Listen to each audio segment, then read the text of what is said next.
Rozianto, 20, berhasil diamankan polisi tak lama setelah membunuh RDP, 6, bocah perempuan di Desa Menang Raya, Kecamatan Pedamaran, Kabupaten Ogan Komering Ilir, Sumsel.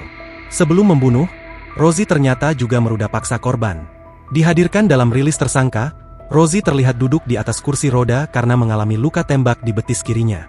Hasil pemeriksaan sementara diketahui, perbuatan itu dilakukan tersangka karena ketagihan menonton video dewasa, ujar Kapolres Oki, AKBP Eko Rubianto dalam rilis tersangka di Polres Oki, Minggu, 27 Juli 2025. Kapolres menjelaskan, kejadian itu bermula setelah tersangka melihat korban sedang bermain bersama teman-temannya.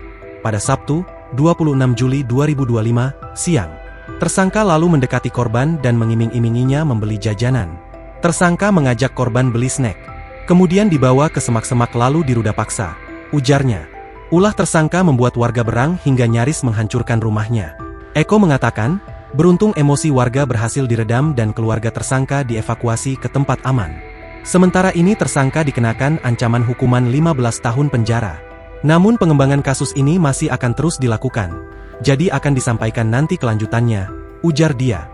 Sebelumnya, RDP, 6, bocah perempuan di Kecamatan Pedamaran, Kabupaten Ogan Komering Ilir, Sumsel dilaporkan hilang usai dibawa orang tak dikenal. Korban kemudian berhasil ditemukan namun dalam kondisi sudah meninggal dunia pada Sabtu, 26 Juli 2025, malam.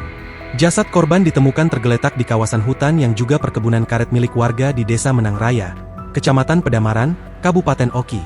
Setelah sempat hilang diculik pada siang hari kemarin, akhirnya tadi malam sekitar jam 23.15 waktu Indonesia Barat, warga temukan anak kecil sudah tergeletak di dalam hutan dengan keadaan meninggal dunia. Saat ditemukan kondisi korban masih memakai pakaian lengkap, ucap Ican, warga setempat ketika dihubungi pada Minggu, 27 Juli 2025, pagi.